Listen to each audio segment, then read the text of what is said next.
지난 3일 1차 체포영장 집행 당시 한남동 관저에 들어가 체포조 역할을 맡은 경찰은 57명이었습니다. 관저를 지키던 경호처 인력에 한참 못 미쳤는데 2차 영장 집행 땐 1차보다 더 많은 규모의 경력을 투입할 방침인 걸로 전해졌습니다. 특히 형사기동대를 대거 투입하는 방안을 검토 중입니다. 형사기동대는 특정 지역에 제약을 받지 않고 관할의 경계를 넘나들며 중대사건을 해결하는 지방경찰청장 직할 조직입니다. 서울경찰청 소속만 200여 명에 이릅니다. 경찰은 현장 경험이 풍부한 형사기동대를 충분히 활용하는 방안을 논의 중입니다. 이 인원만으로 부족하면 경기 남부경찰청 소속 형사기동대를 추가 동원하는 방안도 고려하고 있는 걸로 알려졌습니다. 경찰 안팎에선 대테러 부대인 경찰특공대와 헬기, 장갑차까지 동원하는 고강도 집행도 거론되고 있습니다. 하지만 경찰특공대를 투입할 경우 무장한 경호처 직원들과의 물리적 충돌로 자칫 유혈 사태로까지 번질 수 있습니다. 그럴 경우 경찰 조직이 타격을 입는 건 물론 수사가 좌초될 우려도 커 경찰이 과격하게 제압하는 방법을 취하지는 않을 거란 관측이 많습니다. 경호처 수뇌부 주요 인원을 빠르게 체포하는 작전을 펼쳐 지휘 계통을 무력화하고 전의를 떨어뜨려야 한다는 의견도 나오고 있습니다.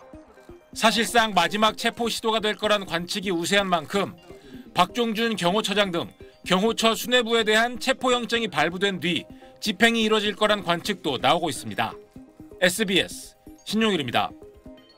공수처는 다시 발부받은 2차 체포영장 유효기간을 1차 체포영장 당시 7일보다 더 길게 넉넉한 시한을 확보한 걸로 확인됐습니다. 따라서 부실한 준비로 무산됐던 1차 집행 시도와 달리 공수처와 경찰은 속도보다는 완벽한 집행 완수에 주안점을 두고 논의를 이어가고 있는 걸로 보입니다. 두 기관은 어제부터 2차 체포영장 집행 시점과 방식 논의를 본격 시작했습니다. 오동훈 공수처장이 국회에서 2차 영장 집행이 마지막이란 각오를 거듭 밝힌 만큼 지난 3일 1차 시도 실패 원인을 분석하며 대통령실 경호처에 어떻게 대응할 것인지 전략을 짜고 있는 걸로 전해졌습니다. 1차 시도 당시 차량 10여 대와 약 200여 명의 인간벽에 가로막혀 영장 집행이 무산된 만큼 더 많은 인력을 동원하는 방안이 핵심적으로 거론 중인 걸로 알려졌습니다. 1차 때 동원된 공수처 인원은 약 20여 명, 경찰 지원 인력이 80여 명 수준이었는데 공수처는 윤 대통령 체포 시 조사를 위한 최소한의 필수 인원만 남기고 50여 명 인원 중 대부분을 투입하는 방안도 검토하고 있습니다. 또 체포영장과 함께 발부받은 수색영장 수색 범위는 1차 때와 동일하게 관저 등 복수의 장소여서 윤 대통령이 관저에서 거처를 옮길 가능성에 대해서도 대비하는 걸로 전해졌습니다. SBS 한성입니다. 윤석열 대통령 측 변호인단은 고위공직자범죄수사처가 서부지방법원으로부터 체포영장을 발부받아 집행에 나선 데 대해 강한 불만을 드러냈습니다. 체포에 굉장히 집착하고 있는 이유는 이게 무슨 망신주기 이상의 것이 아니다, 저는 그렇게 봅니다.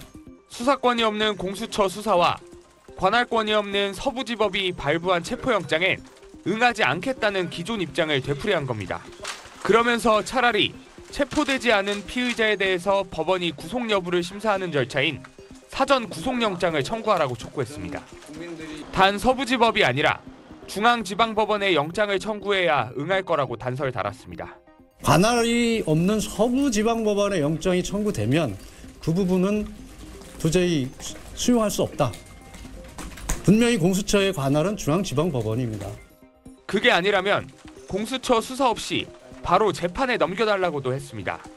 다른 증거가 다 확보가 됐고 마지막으로 피의자에게 확인하는 단계입니다. 그렇다면 기소 절차를 밟으라는 겁니다. 변호인 선임계 제출을 놓고도 공수처와 설전을 벌였습니다. 윤 대통령 변호인단은 오늘 오전 공수처에 선임계를 제출하러 갔지만 공수처에선 방문증도 내주지 않고 선임계를 두고 가라 했다며 사실상 접수를 거부한 거라고 주장했습니다. 반면 공수처는 오늘 하루 내부 채용 일정으로 면담이 어려우니 선임계를 민원실에 제출하고 가라고 했는데 윤 대통령 측이 제출하지 않고 돌아갔다고 맞받았습니다. SBS 김지욱입니다.